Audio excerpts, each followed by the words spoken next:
My parents took my $60,000 college fund for my brother. The night I lost my future, rain tapped against the kitchen window like someone trying to warn me. My mother's teacup sat untouched, jasmine leaves swirling at the bottom, a fortune she didn't want to read.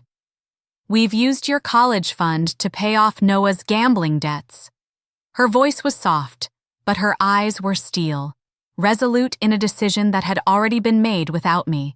$60,000, 4 years of perfect grades, countless all-nighters, every weekend sacrifice, gone in a single sentence over lukewarm tea. My fingertips went cold first, then my hands, then my whole body. I remember watching my mother's lips move, explaining why my brother's $58,000 gambling debt was more important than my education at UT Austin. Why at 18 I was expected to understand that my carefully constructed future was simply collateral damage in the Chen family hierarchy of love. "You're stronger than Noah," my father said, his voice cracking slightly. "You've always been the resilient one." In that moment, something crystallized inside me, hard and sharp-edged. I looked down at the jade pendant my grandmother had given me when I was 13. "For protection," she'd whispered in Mandarin. I hadn't understood then that the person I'd need protection from would be my own family. But what Noah did 3 weeks later burned deeper than the initial betrayal. After taking my future, he texted, "Thanks for understanding, sis. I knew you would come through for me." As if I'd had a choice. I still remember the sound of my phone hitting the wall, the screen shattering into a spiderweb of cracks, a perfect reflection of how I felt inside. Have you ever discovered you were loved conditionally while someone else was cherished completely? Have you ever realized your value to your family was measured by what you could sacrifice for someone else? This isn't just another story about favoritism, it's about how I rebuilt myself from scratch when the people who should have been my foundation chose to protect someone else's mistakes instead of my dreams. The first time I truly understood my place in the family, I was 11, watching red envelopes being distributed during Lunar New Year. The stack beside Noah's plate towered over mine, not dramatically, but noticeably. I counted silently, measuring the difference. When I looked up, my grandmother was watching me, her eyes knowing. She slipped an extra envelope into my hand later, away from the others. "Some trees must grow stronger roots to reach the same sunlight," she murmured. I took it as wisdom then. I didn't recognize it as a warning. The scent of 5-spice powder and ginger hung perpetually in our Houston home, clinging to our clothes and hair, the unmistakable mark of a restaurant family. Golden Lotus, our family's restaurant, was where I learned to calculate tips in my head while Noah played games on my father's phone in the back office. I wore the restaurant's scent like a badge of honor. Noah complained about it constantly, scrubbing his skin until it was raw after shifts. "Zhang Nu," my mother would say, eldest daughter, her voice somehow making the title sound both honorific and burdensome. Before school, I helped prep vegetables, the knife steady in my hand as I julienned carrots with precision that came from years of practice. After school, I translated insurance documents and tax forms, my parents' English remaining hesitant even after 2 decades in America. Meanwhile, Noah struggled through classes with C's, and my parents hired tutors they couldn't afford. The jade pendant became mine on my 13th birthday. My grandmother clasped it around my neck, the cool stone settling against my skin like it belonged there. "For protection on your journey," she said, her fingers lingering on the carving. I didn't ask what journey or what I needed protection from. Something in her eyes told me I would discover that myself. During Mid-Autumn Festival when I was 17, my father announced proudly to assembled relatives that Noah had decided to apply to business school. "He'll take over Golden Lotus one day," he beamed, pouring another round of baijiu for the men at the table. When Uncle Wei asked about my college plans, I'd already been accepted to the computer science program at UT Austin. My father waved his hand dismissively. May will do well wherever she goes. I watched Noah bask in the attention, accepting red envelopes and hearty backslaps. Our eyes met across the table, and for a moment, something like discomfort crossed his face. The first acknowledgement I'd ever seen that our treatment might be unequal. He quickly masked it with another laugh, accepting a toast to his bright future. That night, standing at the kitchen sink washing dishes while celebrations continued, I caught my reflection in the dark window, face half illuminated, half in shadow. My jade pendant gleamed in the dim light, seeming to absorb and reflect my unspoken questions. "Is this what you wanted when you came to America?" I asked my mother in Mandarin as she dried plates beside me. "For your daughter to be invisible?" She placed the dish down carefully. "In China, I was passed over for my brothers too," she said quietly. "This is tradition, May. Fighting it only brings unhappiness. A tradition of inequality, a cycle passing from generation to generation." That night, staring at the ceiling of the room I shared with my grandmother, my fingers traced the cool edges of my pendant. It no longer felt like protection. It felt like a shackle binding me to expectations I hadn't chosen. I promised myself I would break this cycle, even if I had to break myself in the process. The jade pendant hung heavy around my neck as I opened my acceptance letter to UT Austin. Spring sunlight filtered through our kitchen blinds, casting stripes across the university's emblem. For a rare, precious moment, I was the center of the Chen family universe. My father's calloused hands trembled slightly as he read the words aloud in his careful English, pride momentarily overcoming his usual reserve. "A scholarship too," my mother marveled, fingers tracing the amount, $15,000 per year. Combined with my $25,000 in savings, every dollar from years of weekend restaurant shifts, birthday checks, and summer tutoring jobs, and my parents promised $35,000, my future was secured. 4 years at one of the best computer science programs in the country. "This is why we came to America," my father said, his hand squeezing mine. The restaurant had bent his fingers, left permanent burns on his forearms, degraded his once perfect English into something functional but hesitant.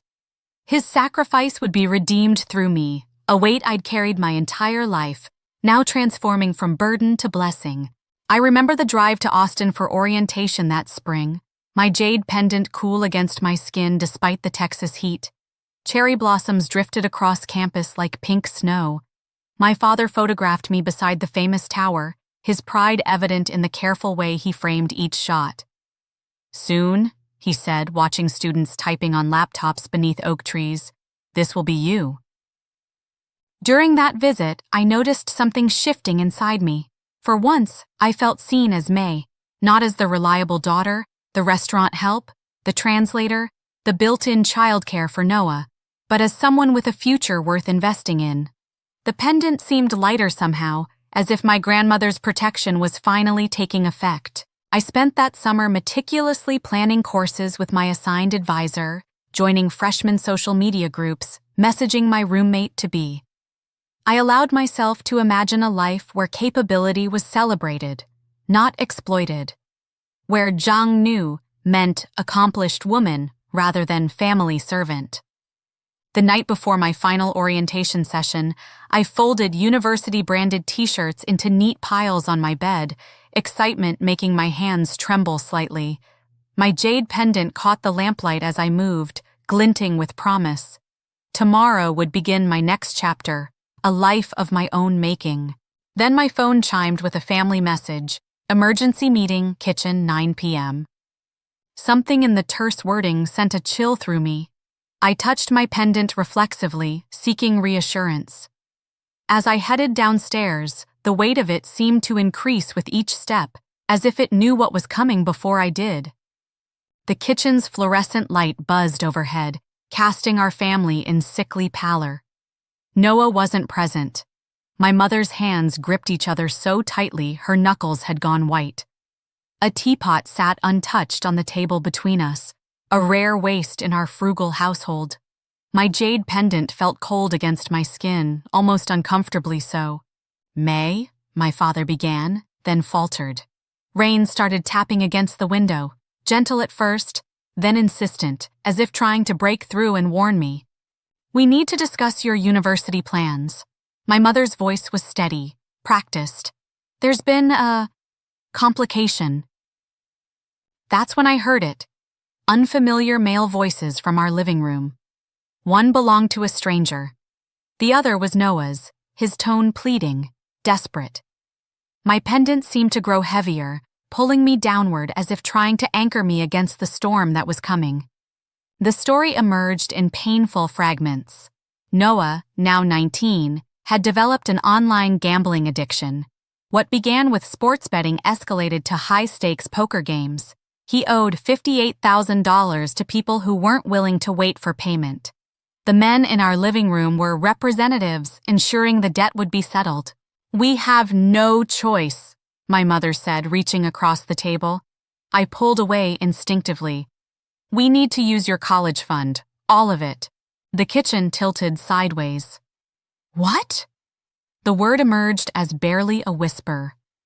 I gripped my pendant so tightly the edges dug into my palm, leaving an imprint I would still feel hours later. "We'll help you get loans," my father rushed to add. "Community college first, then transfer. We'll find another way for your education, but right now—" "Noah could be hurt," my mother interjected. "These are dangerous people." A laugh escaped me, hollow, disbelieving. I looked between them, searching for any sign that this was some cruel test. "You've had months to address his gambling. Why is this suddenly my problem to solve?" "We thought he would stop," my father admitted. "We gave him chances." "While I was getting no chances at all," I finished. The realization was like ice water. "You knew about this before my acceptance, didn't you? You promised me money you already knew might not be there." Their silence was confirmation enough. My pendant felt like it was burning against my skin now. Not protective, but accusatory. What good was my grandmother's protection when the threat came from those who should have sheltered me most? "How could you do this?" My voice remained deadly calm, surprising even me. "I've worked my entire life for this opportunity. Everything I've done was building toward this." "You're stronger than Noah," my father said, his expression pleading. "You're smarter. You'll find another path." "Because I have to," I replied, sudden clarity washing over me. "Because you've decided I'm expendable." My mother stood, reaching for me. "That's not fair, May. We love you both equally." The lie hung between us like smoke. I stepped back, bumping against the counter. "If you loved us equally, you would have addressed Noah's gambling when you first discovered it. You would have protected my future as fiercely as you're protecting him from consequences." I looked around our kitchen, at the faded photographs on the refrigerator. Noah's soccer team, Noah's high school graduation, Noah dressed for prom. My academic awards and violin recital photos were absent. The evidence had been displayed my entire life. I had simply refused to read it. "What will you do?" my father asked, genuine confusion in his voice, as if he couldn't imagine me functioning without their guidance. "What I've always done," I replied, a strange calm settling over me. I touched my pendant one last time, then unclasped it. "Solve my own problems." That night, I packed methodically, clothes, laptop, and practical necessities. The jade pendant lay on my nightstand, its protection apparently limited. I emptied my bank account of my $25,000 savings, not enough for 4 years at UT Austin, but enough to start somewhere. As I closed my final suitcase, my mother appeared in the doorway, eyes red-rimmed. "Please understand," she whispered. "Someday when you're a parent, you'll know what it means to make impossible choices." I met her gaze steadily. "That's the difference between us. You see this as an impossible choice. I see it as the same choice you've always made." At the last moment, I grabbed the pendant, shoving it deep into my pocket. Not for protection anymore, but as a reminder of what I was leaving behind and what I refused to become. The sound of my bedroom door closing echoed with a finality that vibrated through my bones. At 18, I stepped into the rain, each drop washing away another illusion about my place in the Chen family. The first night in my $400 a month rented room, thunder cracked outside the single window. The metaphor wasn't lost on me. I sat cross-legged on a twin mattress on the floor, laptop balanced on my knees, deferring my UT Austin enrollment and frantically applying for community college classes starting in 2 weeks. My jade pendant lay beside me, untouched since I'd left home. I couldn't bring myself to wear it, but I couldn't abandon it either. August became September in a blur of exhaustion. I secured a barista position at a local coffee shop, working opening shifts that required waking at 4:30 a.m. After 8-hour shifts surrounded by the hiss of espresso machines and the chatter of strangers, I'd attend evening classes at Houston Community College, where I'd enrolled in computer science prerequisites. By midnight, I'd collapse into bed, too tired even for tears. The physical exhaustion was easier to bear than the emotional aftermath. Each time I saw students my age walking across the nearby university campus, the wound reopened. That should have been me. When former high school classmates posted updates from their college orientations, I shut down social media for days, unable to bear the reminder of what had been taken from me. During those first weeks, my pendant remained at the bottom of a drawer, wrapped in a t-shirt. I couldn't look at it without feeling the weight of expectations and sacrifice it represented. Yet I couldn't discard it either. It was the last connection to my grandmother, the only family member who had seen me clearly. My phone remained silent. No calls from my parents asking if I had enough to eat, if my apartment was safe, if I needed anything. 3 weeks after leaving, I received a text from Noah. "Thanks for understanding, sis. I knew you'd come through for me." Something inside me snapped. I hurled my phone against the wall, the screen shattering in a pattern that perfectly mirrored how I felt inside, broken but somehow still functioning. I blocked his number without responding, then dug through my drawer until I found the pendant. I held it up to the light, examining its intricate carving for the first time in weeks. "What kind of protection is this?" I whispered to it.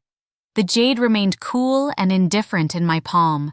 October brought financial crisis. My careful calculations hadn't accounted for textbook costs, a sudden rent increase, or the parking ticket that drained another $75 I couldn't spare. My savings were depleting faster than I was replenishing them. Something had to change. One night, desperate for extra income, I unearthed my violin from the back of my closet. I hadn't played since high school, another obligation in a life full of them. But now, sitting in my tiny room with bills piling up, I placed it under my chin and drew the bow across the strings. The sound was rusty, imperfect, but something about it loosened the knot that had lived in my chest since that night in the kitchen. I started playing at a downtown metro station on weekends. Bach, Vivaldi, pieces that had once been assigned but now felt like liberation. The violin case open at my feet collected enough in tips to cover groceries, and somehow, as strangers dropped dollars into my case, murmuring appreciation, I began wearing my pendant again, not as a symbol of family obligation, but as a reminder of personal resilience. One Sunday afternoon, after a particularly successful session playing Bach's Partita No. 2, a woman dropped a business card in my case instead of cash. "You play with unusual precision," she commented, lingering while I packed up. "Classically trained?" "Since I was 6, I replied, glancing at the card. Dr. Eleanor Wright, Computer Science Department, University of Houston. "I run a coding boot camp on weekends," she said. "We need a teaching assistant. Pays better than Subway performances, though perhaps with less appreciative audiences." This chance encounter became my first foothold. The TA position paid $22 an hour, not enough to solve all my problems, but enough to slow the bleeding of my savings.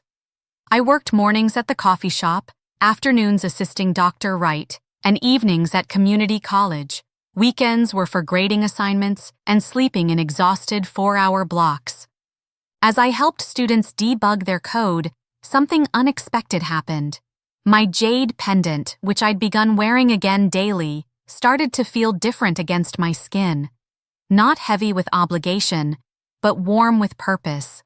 When a student grasped a difficult concept after my explanation, the satisfaction was pure in a way nothing in my previous life had been. This was accomplishment without sacrifice, value without comparison. Lunar New Year arrived, my first away from family. Instead of my mother's Nian Jiao and the red envelopes that would contain lucky money, I ate instant noodles in my room and picked up an extra shift. The loneliness was physical, a weight pressing against my chest until breathing became difficult.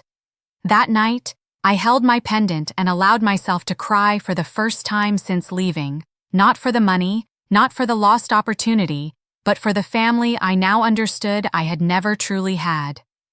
Winter in Houston is mild, but my poorly insulated room grew cold enough that I could see my breath on the worst mornings. I developed bronchitis in January but couldn't afford to miss work.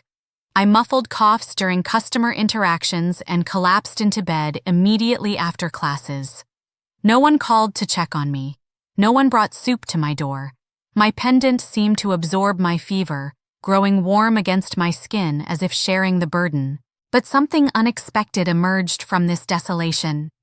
Without family expectations shaping my every decision, I began recognizing my own desires, my own voice. I dyed a streak of purple in my hair, a small rebellion my mother would have forbidden as attention-seeking. I made friends who knew nothing about my family history, who liked me for who I was, not what I could provide. I began rebuilding my identity one deliberate choice at a time. My pendant, a silent witness to each small act of self-definition. Spring brought unexpected opportunity. Dr. Wright approached me after a particularly challenging boot camp session where I'd helped 5 struggling students grasp recursion concepts.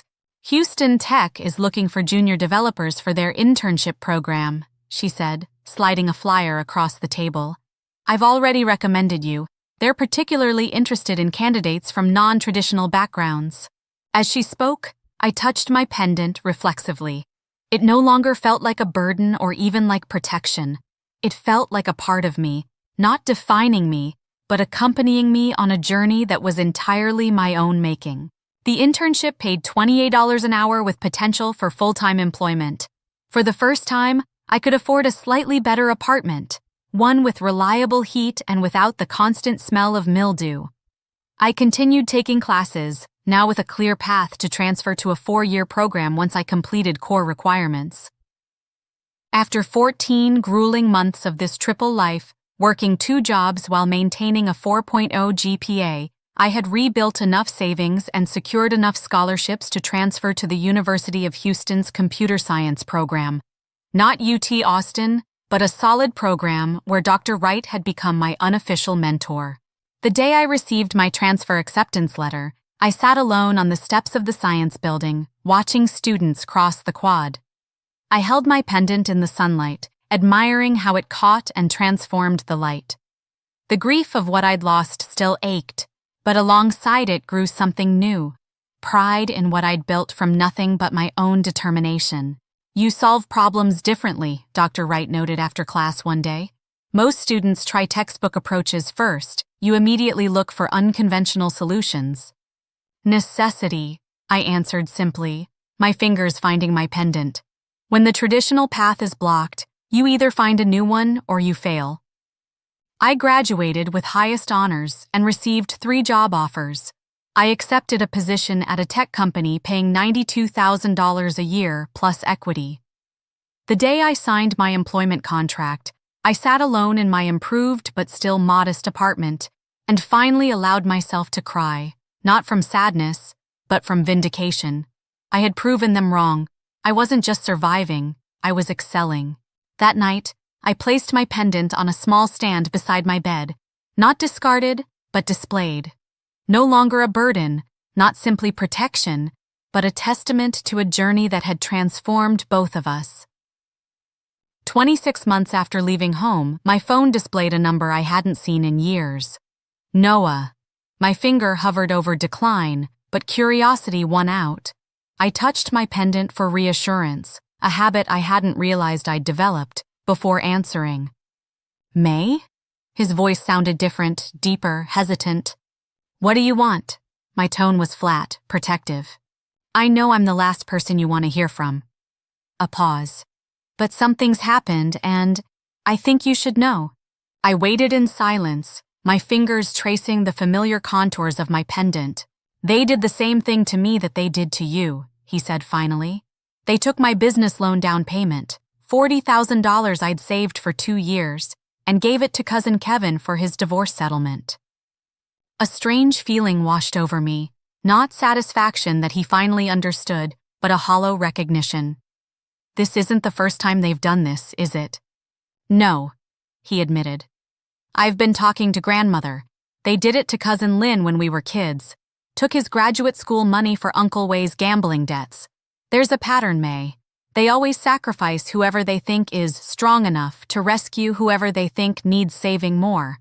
The revelation struck with physical force. I wasn't uniquely victimized by their favoritism. It was a toxic family system, repeating through generations. Noah and I were both pawns in a dysfunctional game neither of us created.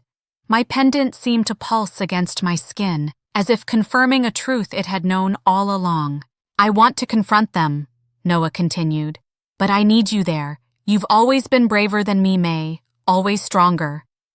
Part of me wanted to refuse. Why help the person whose problems had derailed my life? But another part recognized we were both victims of the same flawed system. I looked at my pendant, remembering my grandmother's words. For protection on your journey. Perhaps this was part of the journey she had foreseen. When? I asked finally. This weekend, I'll drive to you, please, May. 4 days later, I found myself returning to my childhood home, my stomach knotting tighter with each familiar landmark. I wore my pendant openly, drawing strength from its familiar weight. Noah waited in his car at the curb, looking both older and somehow smaller than I remembered. We hugged awkwardly, too many unspoken words between us. Before we go in, he said, I need to say something. He pulled an envelope from his pocket. This isn't nearly enough, but it's a start. I've been saving to pay you back since you left. Inside was $10,000 and a handwritten note. I'm sorry I accepted your sacrifice. I didn't understand then. I do now. I stared at him, seeing for the first time not the favored son, but another victim of our parents' warped concept of love. My pendant felt warm against my skin, as if approving this moment of unexpected connection. The house smelled the same, ginger, star anise, and my father's cologne. For a moment, I was 18 again, heartbreaking as I packed my belongings. My hand went to my pendant, grounding me in the present, reminding me of everything I'd survived since that night. My mother emerged from the kitchen, freezing when she saw me. May? Her voice cracked. New air! She rushed forward, arms outstretched. I stepped back, maintaining distance. We need to talk, all of us. My father appeared, shock evident in his expression. You look different, he said, taking in my professionally styled hair with its subtle purple streak, my confidence, my distance. His eyes lingered briefly on my pendant, recognition and something like regret crossing his face. The four of us gathered in the living room, the tension thick enough to cut. Noah spoke first, explaining about his business loan, cousin Kevin, his realization about the pattern. My parents looked uncomfortable but not shocked. Throughout his explanation, I kept my hand on my pendant, drawing strength from it as my grandmother might have intended. Kevin needed help, my mother defended. Family supports family. But only certain family members pay the price, right? I finally spoke, my voice steadier than expected. Only the ones you decide are strong enough to sacrifice. My father bristled. We've always tried to be fair. Fair? Noah interrupted, surprising me with his firmness. Taking May's college fund wasn't fair. Taking my business loan wasn't fair. When does it stop? When do we become worth protecting too? My mother's eyes filled with tears. You don't understand how families work? No, I cut in, my pendant warm against my skin as if encouraging me forward. You don't understand how families should work. Love isn't a finite resource to be rationed. Support isn't something only the weak deserve. We did our best, my father said, voice quavering. We always tried to— Your best broke us, Noah interrupted. Both of us. For the first time, I saw genuine confusion in their expressions. They truly didn't recognize the damage they'd caused. Their own wounds had normalized a cycle of favoritism and sacrifice so completely that they couldn't see its toxicity. I touched my pendant one last time, drawing courage from it before speaking the words that would redefine our family forever. I'm not here to cut you out of my life, I said finally. That would be easier. I'm here to establish how we move forward, with boundaries and respect. That confrontation marked the beginning, not the end. True healing isn't a single moment of revelation, but a long series of small, difficult choices. Noah and I outlined our conditions. No more financial entanglements. Regular family therapy if they wanted ongoing relationships with us. Acknowledgement of the harm done, even if unintentional. Throughout this negotiation, my pendant rested against my skin. No longer a symbol of obligation or even protection, but of the strength I'd found in myself. My parents initially resisted, particularly the therapy requirement. We don't need outsiders in family business, my father insisted. But when faced with the alternative, our permanent distance, they reluctantly agreed. 2 months later, I sat in a therapist's office with my mother, the silence between us heavy with unspoken history. I touched my pendant for reassurance before speaking. Why don't we start, the therapist suggested, with when you first noticed differences in how you treated your children? My mother's composure cracked. I never meant to hurt May, she whispered, tears streaking her makeup. My parents always favored my brothers. I swore I wouldn't do the same, but somehow— She covered her face with her hands. I became what hurt me most. Understanding my parents didn't happen in a single session.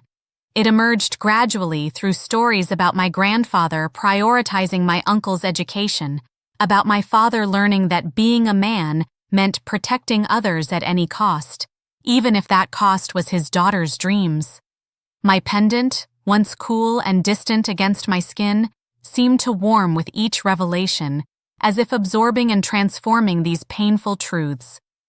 The therapist helped me see how intergenerational trauma gets passed down through families, how my parents were unconsciously recreating their own childhood experiences.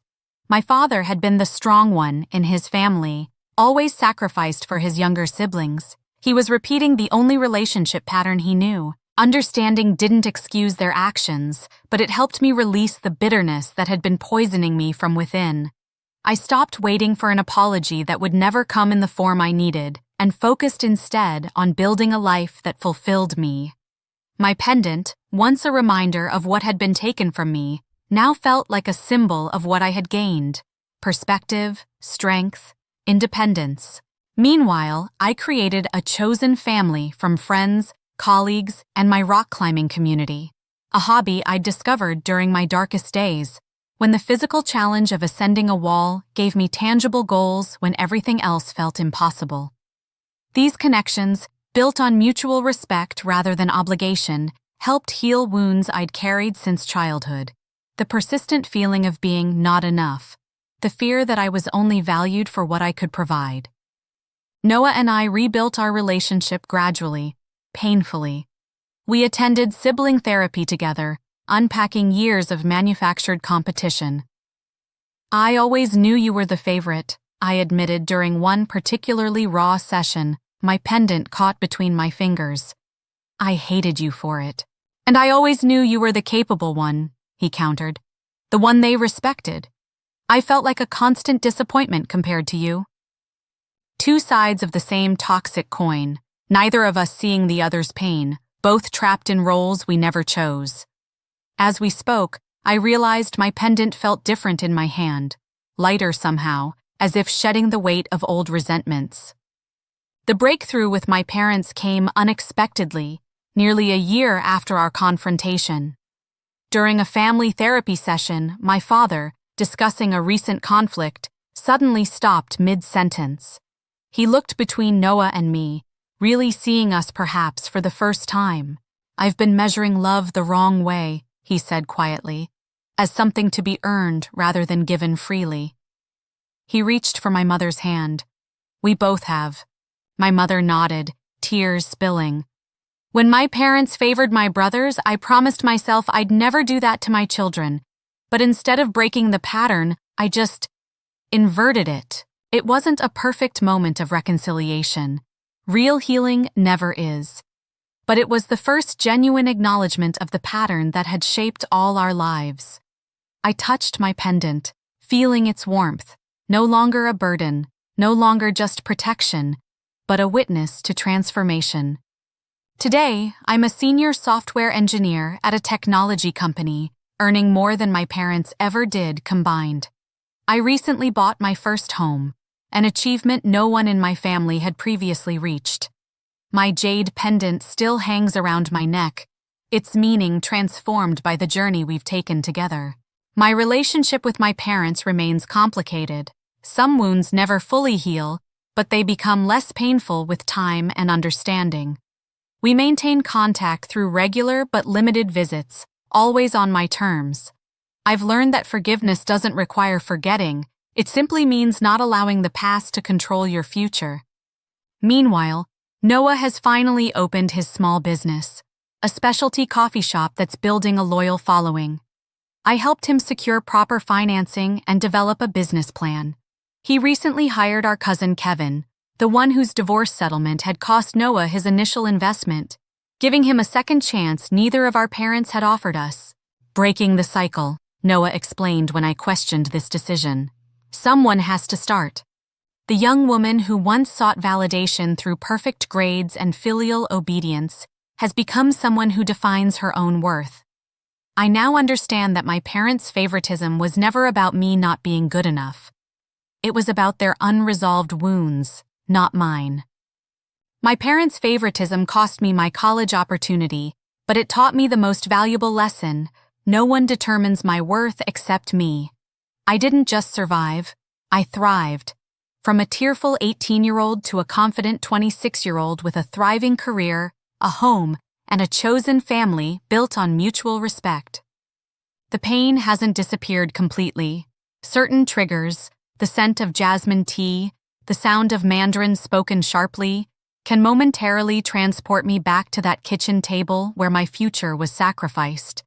But those moments grow rarer as I continue building a life rich with meaning and authentic connections. My jade pendant, once a symbol of protection, now reminds me that true strength isn't about enduring unfair treatment, but about creating boundaries that protect your value. The cycle ends with those brave enough to name it. Perhaps that person is you.